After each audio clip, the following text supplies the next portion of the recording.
행복하게 새해를 사는 길에 대해서 함께 말씀을 나누고자 합니다.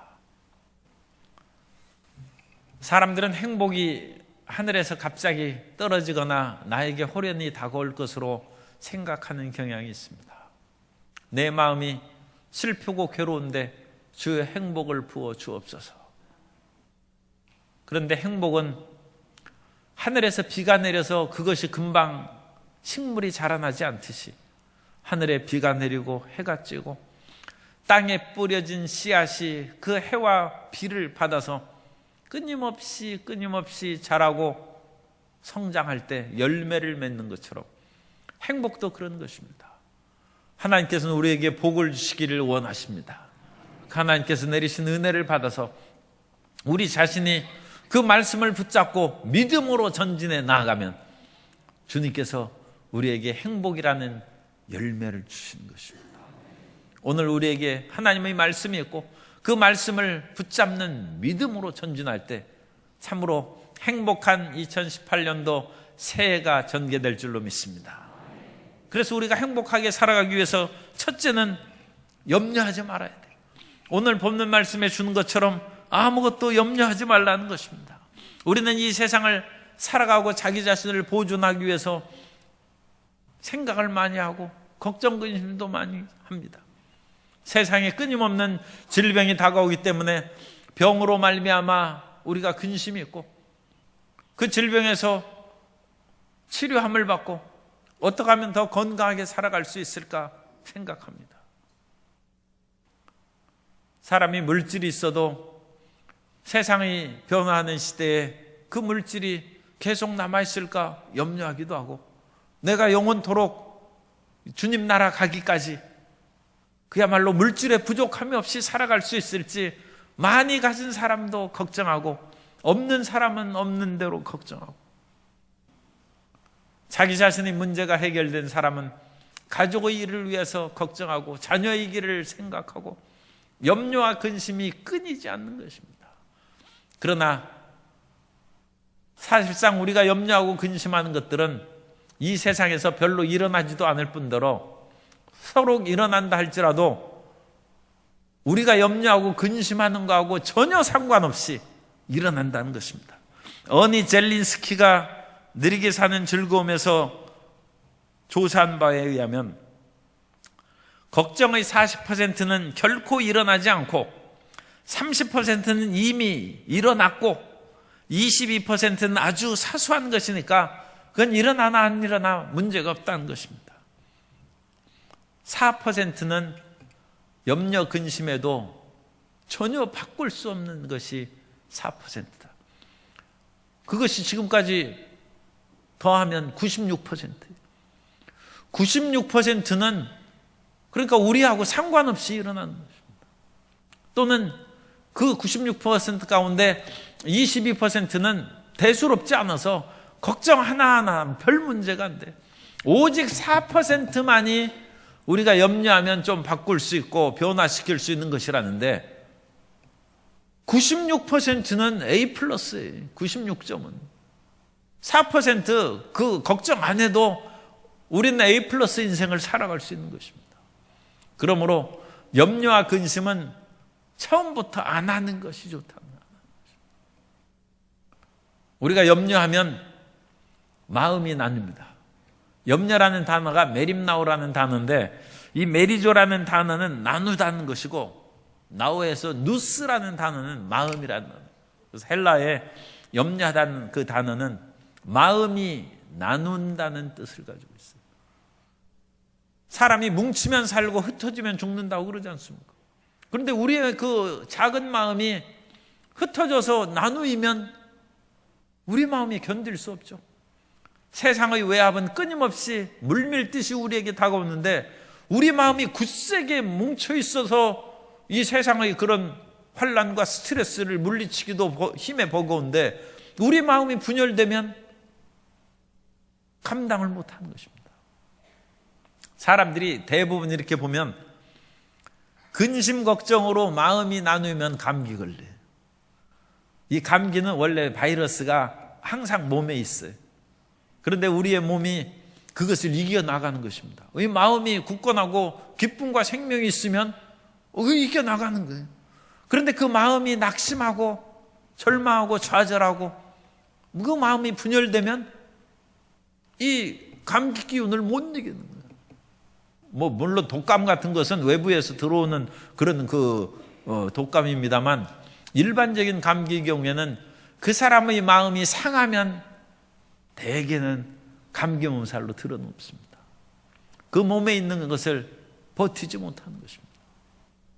그러므로 우리는 감기 몸살만 생각해도 마음이 나누지 아니하고 지킬 만한 것보다 더욱 내 마음을 지키라. 생명의 근원이 이에서 남이라. 마음이 나누지 않고 마음을 하나로 갖고 살아야 될 줄로 믿습니다.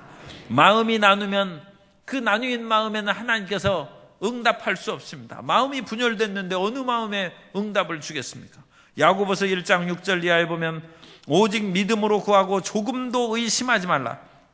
의심하는 자는 마치 바람에 밀려 요동하는 바닷물결 같으니 이런 사람은 무엇이든지 죽기 얻기를 생각하지 말라. 두 마음을 품어 모든 일에 정함이 없는 자로다. 우리는 마음을 정해야 돼. 굳세게 하고 염려로 마음을 나누지 않는 삶을 살아야 됩니다. 그래서 올해 우리에게 승리의 길은 염려하지 않는 거예요. 그 염려하는 것은 마음이 나누는 것입니다. 나는 마음이 나누지 않고 통일된 마음으로 굳건한 심지로 전진하겠다 결단을 내려야 됩니다. 그리고 우리가 염려함으로써 예수님께서 오늘 말씀하신 것처럼 너의 키를 한 자나 더 할 수 있느냐 그렇게 말씀했습니다. 여기서 키라는 것은 우리의 신장을 의미하기도 하고 우리의 나이라든지 살고 싶은 세월을 말합니다. 사람이 염려한다고 키가 한자 30cm 크겠어요? 사람이 염려한다고 해서 수명이 길어지겠습니까? 한자나 길어지겠습니까? 인생은 하나님께서 정하신 연수대로 살아가는 것입니다.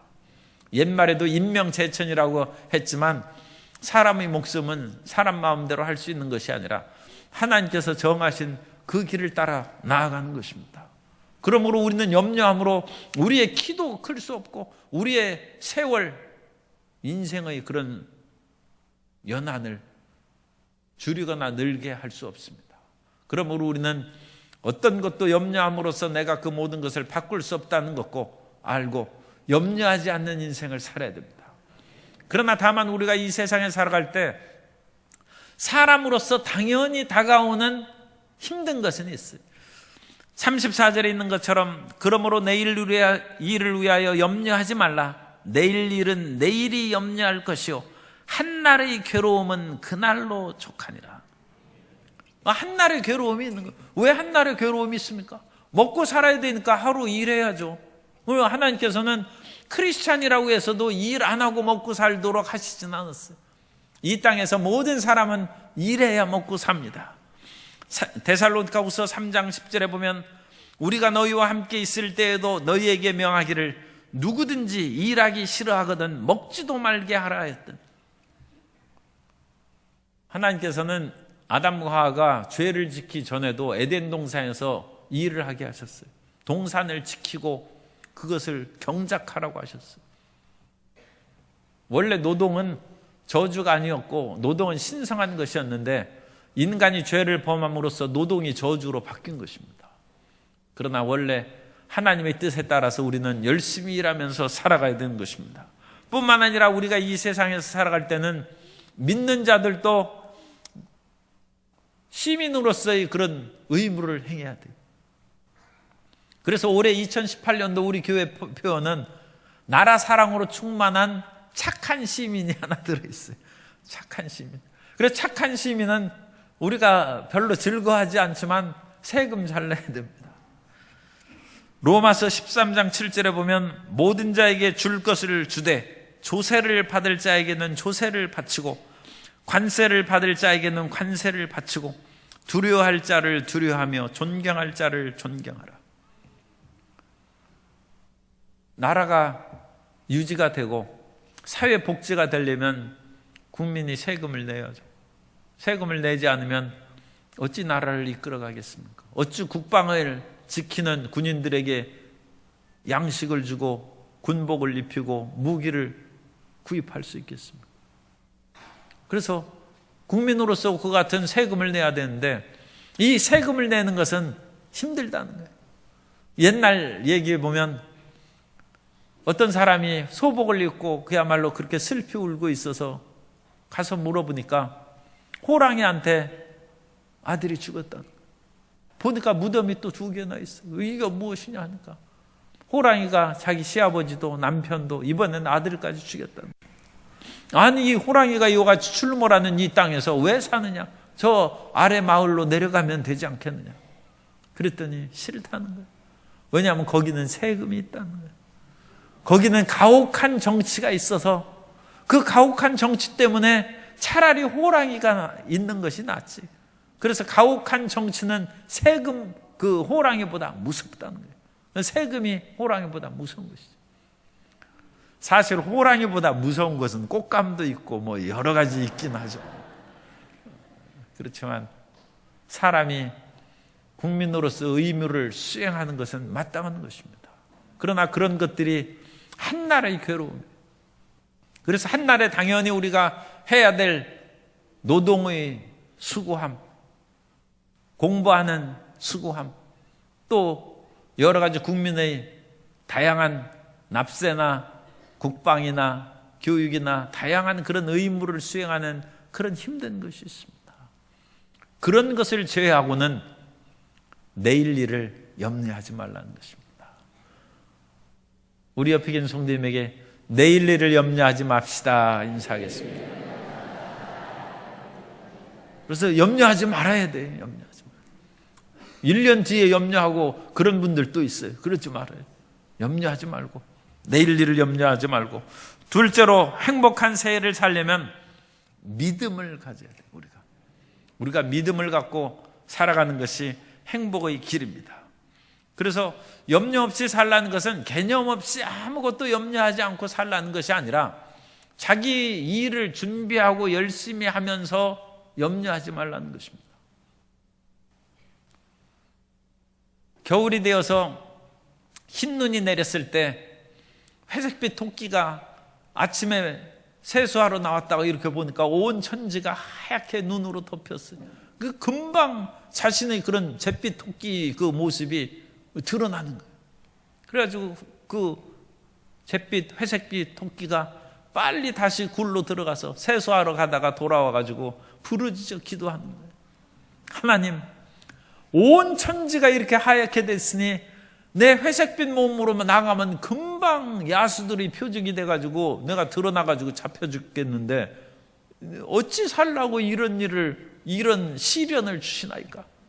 부르짖어 기도하고 한참 기도하고 그러니까 하나님께서 이 온 천지에 하얀 눈이 덮였는데 이 눈을 다 걷어서 하려면 몇 달이 걸린다.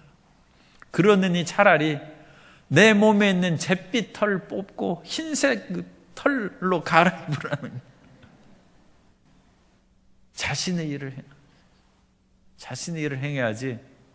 온 천하가 지금 어떤 사람은 덜덜 떨면서 추워하고 있어요. 하나님, 이 추운 겨울에 이렇게 그 추위를 주시니 어떻게 하면 좋겠습니까? 빨리 추위를 물러가게 해주십시오. 겨울에 추워야 농사도 잘 되고, 겨울에 추워야 겨울 장사도 잘 되고, 겨울엔 추워야 사람이 제대로 모든 순환이 돌아가는 것입니다.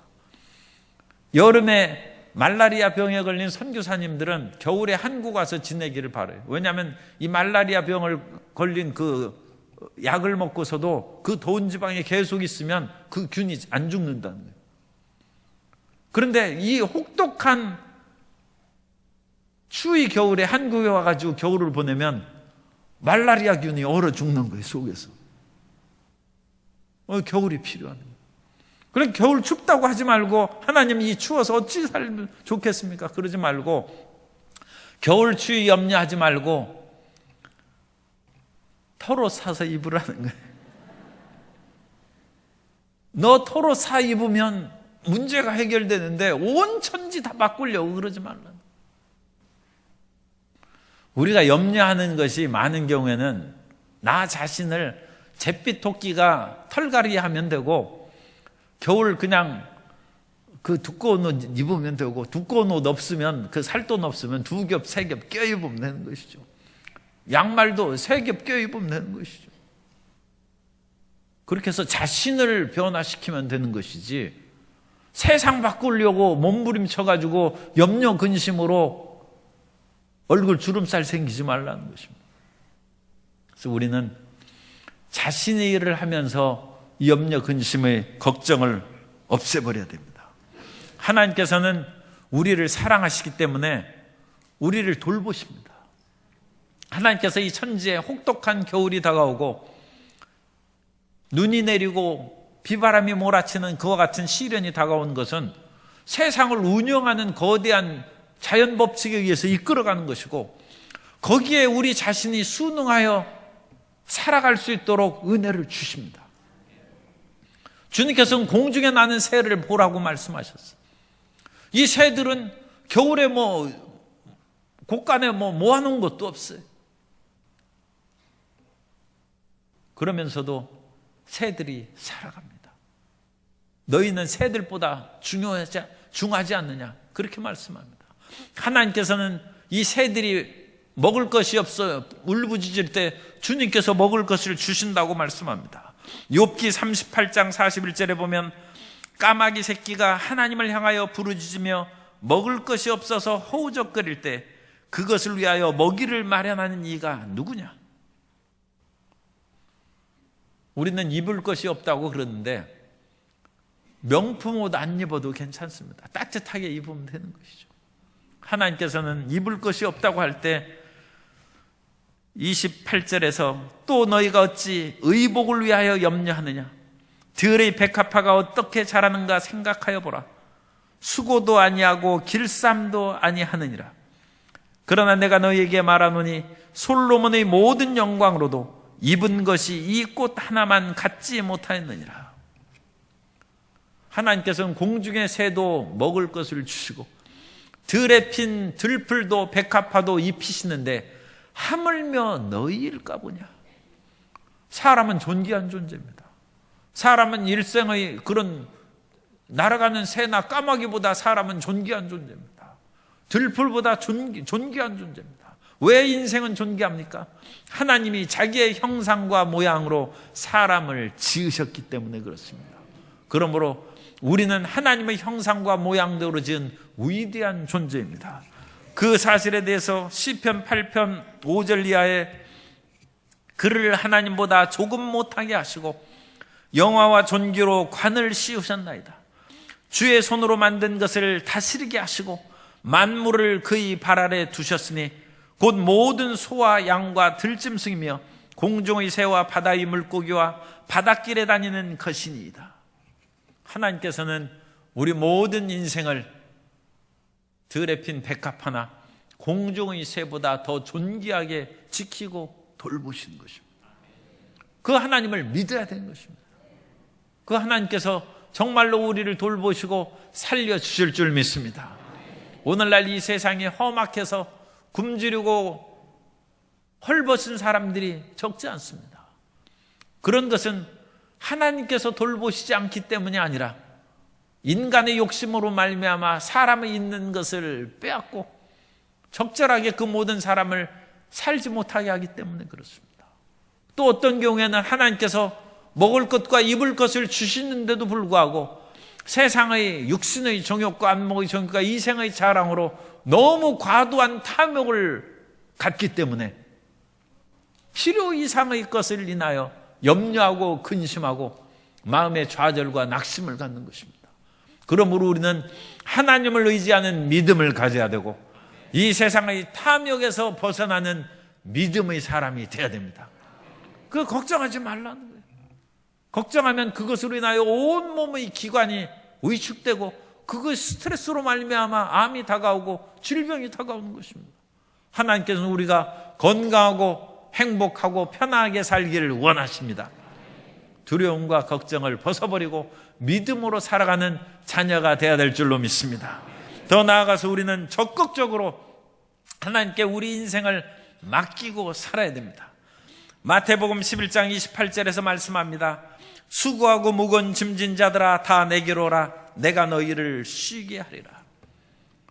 예수님께서는 원래 우리를 수고하고 무거운 짐을 맡아주고 쉬게 하기 위해서 이 땅에 오셨고, 예수님께서는 병든 사람을 고치기 위해서 오셨고, 죄인을 구원하시기 위해서 오셨고, 마귀를 멸하기 위해서 오신 것입니다. 그러므로 그 예수님께 적극적으로 나아가는 거예요. 우리 마음에 살아가는 이와 같은 질병이나 가난이나 저주나 온갖 것들이 다가올 때 보다 적극적으로 예수님께 찾아 나아가는 우리 모든 성도님 되시기를 주님 이름으로 축원합니다. 주님께 해결을 받아야 됩니다.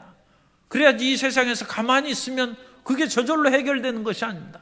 공중에 나는 새처럼 끊임없이 먹을 것을 찾아 날아가는 것처럼 주님 앞에 끊임없이 나아 주님을 예배하고 찬양하고 부르짖어 기도하면 주님께서 이 수고하고 무거운 짐에서 벗어나게 해주신 것입니다. 그럼 언제까지 기도하느냐? 마음의 평강이 올 때까지 기도하라고 말씀합니다. 빌립보서 4장 6절 이하에 보면 아무것도 염려하지 말고 다만 모든 일에 기도와 간구로 너희 구할 것을 감사함으로 하나님께 아뢰라. 그리하면 모든 지각에 뛰어난 하나님의 평강이 그리스도 예수 안에서 너희 마음과 생각을 지키시리라. 사람은 가만히 있어도 공중의 새나 백합화보다는 하나님께서 더 낫도록 돌보신다는 것입니다.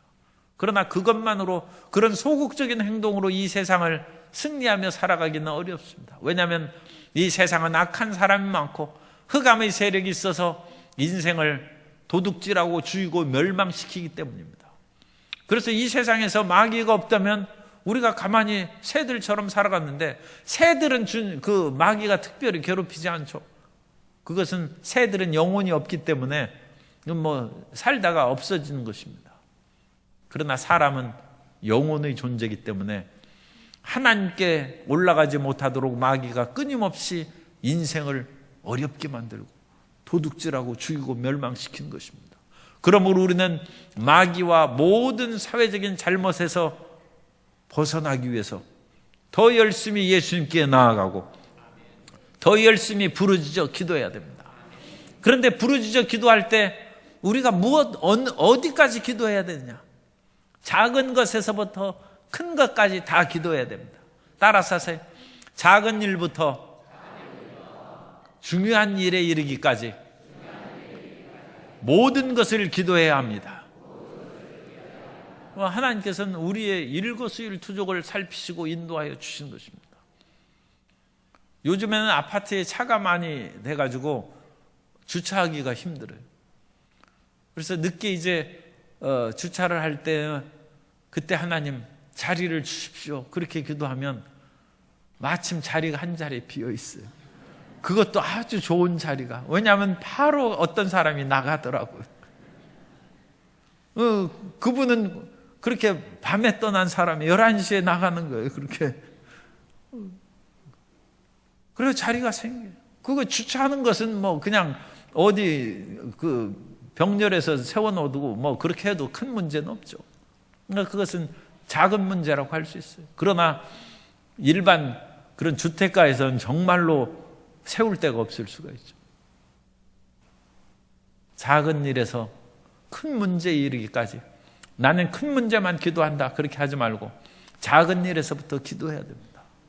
그리고 우리는 이성적으로 해결할 수 있는 일에서부터 이성적으로 해결할 수 없는 일에 이르기까지 기도해야 됩니다. 이런 것은 내가 의지적인 판단과 나의 지혜로 이 문제를 해결할 수 있다, 그래서 기도 안 하는 사람이 있어요. 그것은 자기 지식으로 사는 거예요. 이 세상에는 그야말로 뛰는 사람 위에 나는 사람이 있는 것이죠. 자기 지식이 있다고 해도 그걸 교만할 것이 없어요. 그 사람보다 지식 있는 사람이 또 항상 있기 마련이에요. 그렇기 때문에 우리는 내 이성적인 지식과 판단으로 이건 됐다 싶어도 기도하지 않으면 안 됩니다. 나는 이거 보니까 틀림없이 이렇게 된다 해서 기도하지 않고 그 일을 행하면 그것보다 더 탁월한 사람에 의해서 자기 일에 손해를 당하고 어려움에 처하는 것입니다. 우리는 내가 생각해서 당연히 할 수 있는 그 일도 주님 앞에 부르짖어 기도함으로써 해결해 나가야 됩니다. 빌립은 필리포스니까 헬라식 이름이에요. 그 사람은 헬라 교육을 받고 상당히 아마 똑똑하고 그런 그 수학적인 지식도 있는지 몰라요. 원래 피타고라스가 그리스 사람이니까. 그죠? 그래서 예수님께서 이 사람들에게 먹을 것을 주라고 했을 때 빌립이 금방 계산해서 이 사람들을 다 먹이려면 200데나리온이나 되는 떡이 필요한데 200데나리온이라는 돈이 한 데나리온은 하루 품삯입니다. 노동자의 하루 품삯이 한 데나리온이에요. 그 품삯을 5만 원으로 잡으면 1,000만 원이고 10만 원으로 잡으면 2천만 원이에요. 예수님은 돈 안 가지고 다니셨어요. 그러니까 주님 앞에 200데나리온이 떡이 필요합니다 하면 예수님 2천만 원 있으십니까? 그 얘기를 묻는 거예요. 더군다나 오늘날에도 2천만 원어치 떡 금방 당장 만들어내려면 그런 떡 없습니다. 하루 기다려야 돼. 거기에서 떡 만들고 뭐하고. 오늘날처럼 많은 떡과 음식이 풍부한 시대는 사실 없습니다. 옛날에는 자기 먹을 것밖에 없었어요. 그러니까 오죽했으면 한밤중에 친구가 왔는데 먹을 것이 딱 떨어졌어요. 오늘 우리는 그 먹을 것이 떨어졌으면 라면 끓여주면 되는 거죠. 그러니까 문제가 없어요. 오늘날에는 문제 없어요. 그런데 옛날에는 라면이 없어요. 먹을 것이 없어요. 그냥 아침에 밀가루 반죽해서 그것을 화덕에 이렇게 붙여가지고 그걸 가지고 채소나 그런 것을 넣어서 먹는 후모스라고 하는 그런 음식을 오늘날에도 먹는데 그렇게 해서 식사하는 것입니다. 먹을 것이 전혀 없어요. 그러니까 부잣집에 혹시 그 친구 집에 있을까 해가지고 그 문을 한밤중에 두드리면서 떡 3덩이를 달라는 거예요. 없는 것이죠. 그런데 그 당시에 200데나리온은 떡이 어디 있겠습니까? 인간의 지식이나 자기 계산으로는 못 먹인다는 것입니다. 그러나 안드레는 예수님을 믿었어요. 예수님께서 이 사람들에게 먹을 것을 주라 하면 주님께서 어떤 일을 행하실 것이다 해서 보리떡 5개와 물고기 2마리를 가지고 와서 이 적은 것이 어떻게 되겠습니까? 그러나 주님의 손에 맡깁니다 해서 믿음으로 오병이어를 가져온 즉 주님께서 그 오병이어의 기적을 통하여 남자만 5,000명 수만 명의 사람들이 떡을 배불리 먹고 12광줄에 남는 기적이 일어난 것입니다. 우리는 이성적이고 내가 지성적인 분별력이 뛰어나다 싶어도 그런 마음으로만 살면 그건 지적 싸움의 세계에서 사는 거예요. 그러나 우리는 그리스도 예수를 믿는 초월의 삶을 살아야 됩니다. 우리에게는 계산이 안 된다 할지라도 주님의 말씀이 우리 마음 가운데 부딪히면 그 말씀을 붙잡고 믿음으로 전진해 나아감으로써 하나님의 기적을 체험하는 올해 새해의 모든 성도님 되시기를 주님 이름으로 축복합니다. 그리고 우리는 모든 것을 구원하시고 돌보시는 하나님 앞에 기도해야 돼요. 그래서 우리는 전도할 때 우리가 기도해야죠. 그 사람이 흑암의 세력에 붙잡혀서 예수님을 알지 못할 때 예수님을 믿게 해달라고 영혼의 구원을 위해서 기도하고 뿐만 아니라 우리는 영혼이 잘된같이 범사에 잘되고 강건한 복을 얻기 위해서 전인 구원을 위한 기도를 하는 것입니다. 그래서 영과 혼과 우리의 모든 삶의 범사에 하나님의 은혜가 나타나도록 기도하면 모든 지각에 뛰어난 하나님의 평강이 우리 마음의 생각을 지켜주시는 것입니다. 그러니까 모든 것을 항상 기도해요. 따라서 새해에는 모든 것을 기도하며 삽시다. 그 마음으로 살아가면 주님께서 올 한 해 더 빛난 인생으로 만들어 주신 것입니다. 아무것도 염려하지 말아야 돼요. 그러나 모든 것을 기도해야 됩니다. 모든 것을 주님께 맡기고 기도하며 나아가면 우리의 앞길이 열리는 것입니다. 세 번째로 우리가 행복하게 새해를 살려면 먼저 하나님의 나라와 의를 구해야 됩니다. 먼저 하나님의 나라와 의를 구하는 것은 이제 우리에게 있어서 남은 중요한 삶의 태도입니다. 옛날에도 그야말로 찬물도 순서가 있다고 그랬어요. 옛날에는 어른을 공경했기 때문에 먼저 어른 앞에 순서를 드리는 것이죠. 그래서 질서가 잡히는 것이죠. 사회의 질서가 잡히면 사회가 평안한 것입니다. 질서가 잡히지 않은 사회는 뒤집혀지는 것이죠. 저쪽 태평양 건너에 있는 어떤 대통령은 럭비공 같은 대통령이라고 그랬어요. 이 럭비공은 축구공을 그냥 탁 튕기면 이게 동그랗기 때문에 가는 방향을 짐작할 수 있어요. 그런데 이 럭비공은 어디로 튈지 알 수가 없어요. 오늘날 이 세상은 순서가 헝클어진 시대가 돼서 사회가 혼란해요. 어지러운 것입니다. 그러나 오늘날에 있어서도 가장 중요한 진리는 먼저 하나님의 나라와 의를 구하는 것입니다. 그것을 잊어버려서는 안 됩니다. 사람이 하나님보다 앞서갈 수는 없고 사람이 하나님이 될 수는 없습니다. 호모 데우스가 될 수는 없어요. 사람이 호모나 데우스는 라틴어로 사람과 하나님을 뜻하는데 사람이 하나님이 될 수는 없어요. 그것은 창세기에 나타난 아담과 하와가 하나님과 같이 되려고 선악을 알게 하는 나무 열매를 먹고 범죄하는 거나 마찬가지입니다. 따라서 하세요. 행복의 길은 먼저 하나님 나라와 의를 구하는 것입니다. 그래서 순서를 우리가 바르게 행하는 것입니다.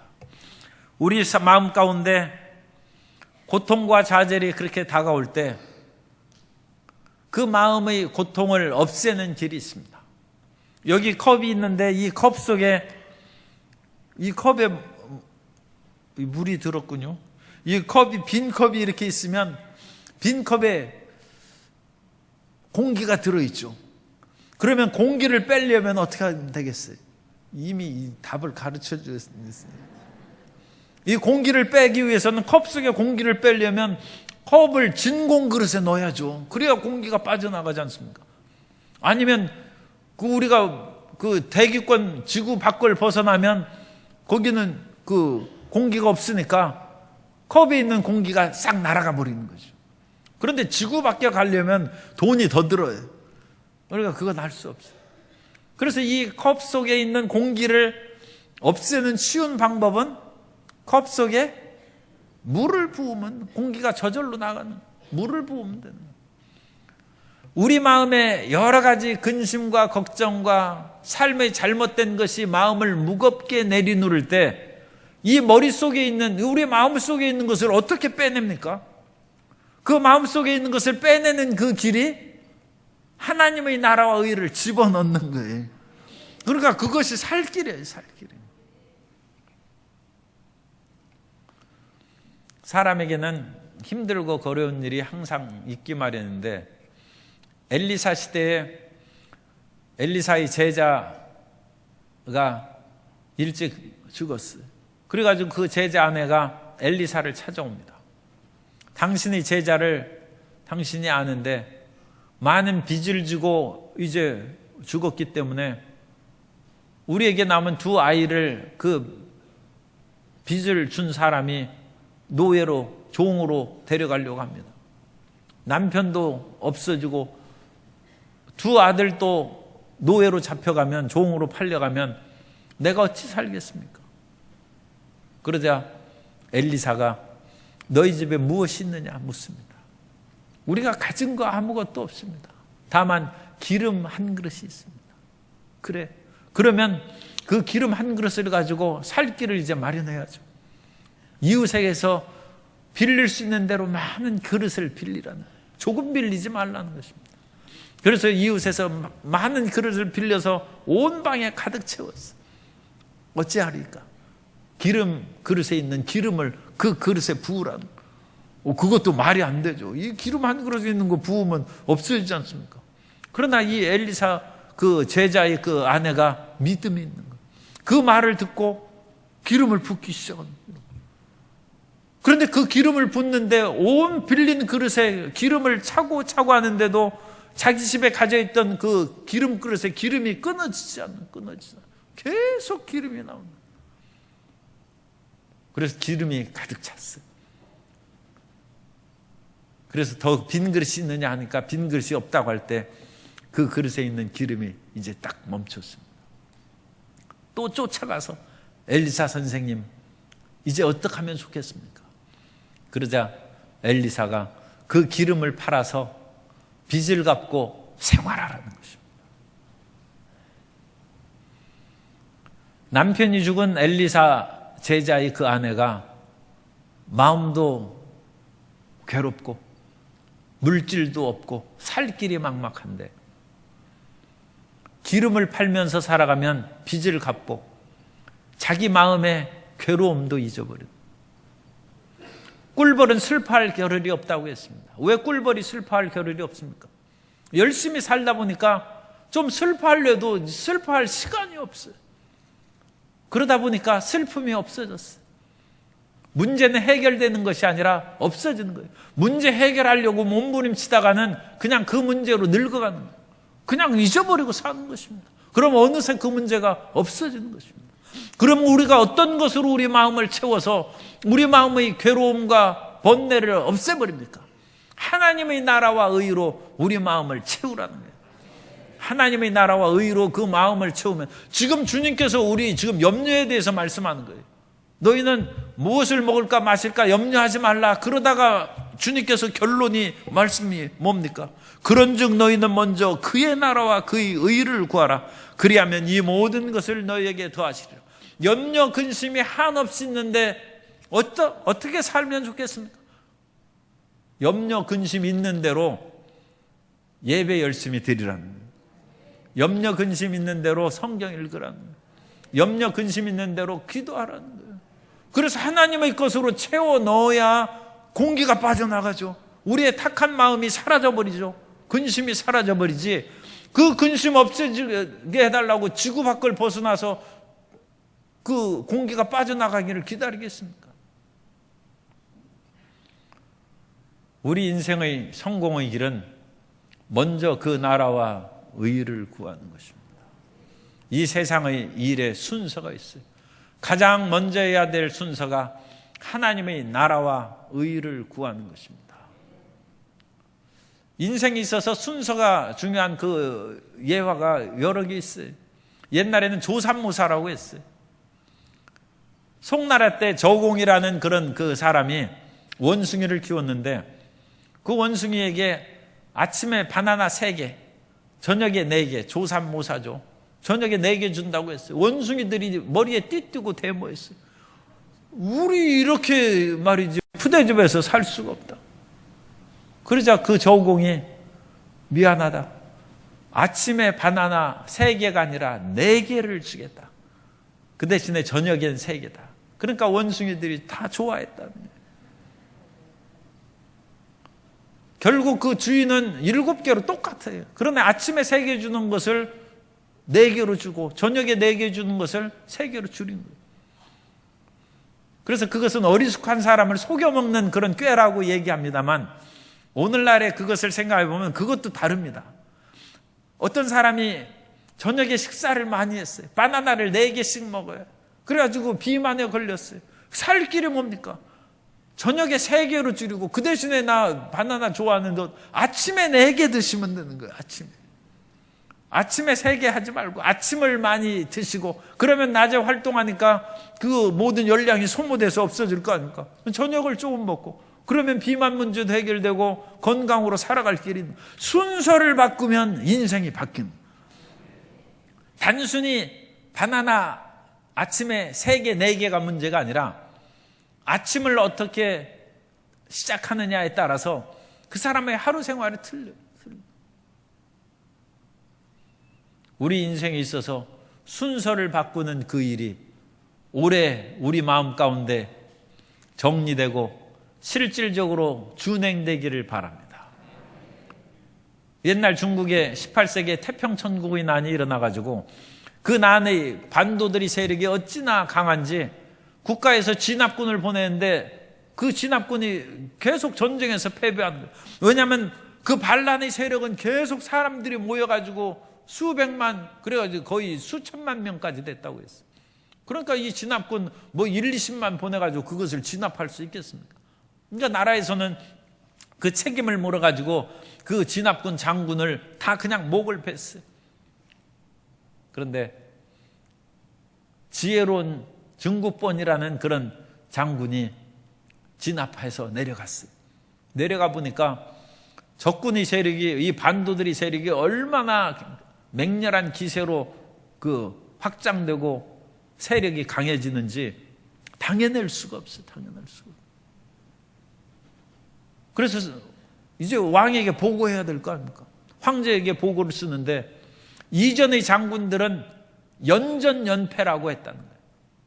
계속 싸웁니다만 계속 전쟁에 패합니다. 연전연패. 계속 쳐. 그러니까 황제가 가서 목배라고 해가지고 다 장군 처벌합니다. 연전연패, 지금 연전연패하고 있어요. 그런데 이 중국본이 이렇게 썼다가는 나도 꼼짝없이 죽는다. 그래서 글자를 바꿨어요. 연패연전. 그래서 바뀌었어요. 그건 의미가 달라요. 나는 계속 패합니다. 그러나 나는 굴복하지 않고 계속 연전, 싸웁니다. 똑같은 상황을 얘기하는데 그와 같은 보고를 받은 왕이 이건 기특하거든. 계속 패하는데도 불구하고 기다리라는 거예요. 우리는 계속 싸웁니다. 승리할 때까지 싸웁니다. 증언을 보내주고 그 사람이 처형을 면제해 줬다는 그런 말이 있습니다. 우리가 인생을 살아갈 때 무엇을 먼저 합니까? 사회생활이 바쁘죠. 사회에서 오늘날 해야 될 일이 많고 직장생활에서 해야 될 일이 많은데 사회생활에서 지금 잘하는 분들로 조금 귀담아 들으시고 사회생활에서 별로 잘 되지 않는 것 같은 분은 더 귀를 기울여 들으세요. 사회생활보다 교회생활을 중시하시기 바랍니다. 하나님을 먼저 앞세우는. 아니 지금 내 식으로 앞세워서 일이 안 됐으니까 한번 해볼 만하죠. 세상에 바쁘고 여러 가지 재미난 일이 많이 있어서 그 일을 가지고 먼저 뛰고 또 마음에는 변명이 있죠. 사람과의 관계가 좋아야 사업도 되고 모든 것이 잘 되니까 이 사람과의 관계를 내가 돈독하기 위해서 그 일을 먼저 한다. 사회에 같이 어울려서 어떤 그런 취미 활동도 하고 뭐를 한다. 그러나 예배 먼저입니다.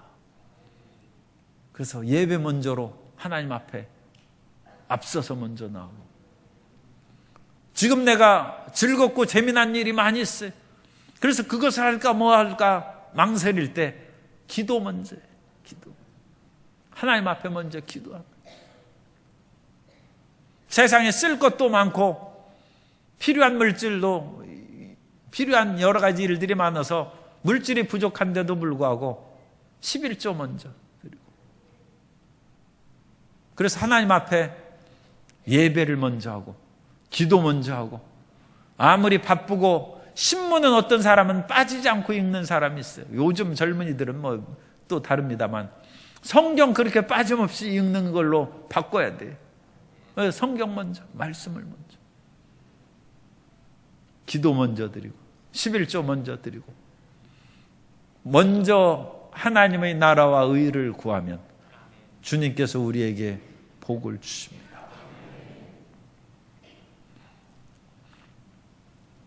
식당에서도 연세가 이렇게 들은 분을 요즘에는 다 그런 것도 제대로 차리지도 않아요. 그런 분들에게 먼저 음식을 드리고 그러면 그분이 좋아하죠. 그런데 어떤 사람은 또 깜짝 놀라는 수가 있어요. 아니 내가 얼굴만 늙어 보이지 나는 젊다 이거예요. 그런데 꼭 자기부터 준다고 화를 내고 그런 분들 있어요.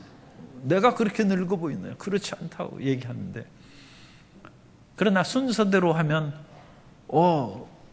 연장자와 그 존경받을 만한 사람을 먼저 대접해야지. 아니 나라의 고관이 딱 앉아 있는데 그 사람을 제일 나중에 주고 다른 사람부터 먼저 대접하면 그거 좋아하겠습니까? 하물며 하나님 앞에 우리가 그와 같이 행동하면 하나님이 기뻐하시겠습니까? 우리가 하나님을 기쁘게 하면 우리의 길이 열리는 것입니다. 그래서 먼저 그 나라와 의를 구해야 되는 것입니다. 그래서 우리가 하나님을 존중히 여기면 하나님께서도 우리를 존중히 여기십니다. 그래서 우리가 이와 같이 생활 범사에 있어서 하나님을 먼저 존중히 여기는 새해를 살게 되시기를 주님 이름으로 축복합니다. 그래서 엘리 경우에 보면 사무엘상 2장 30절에 보면 그러므로 이스라엘 하나님 나 야훼가 말하노라.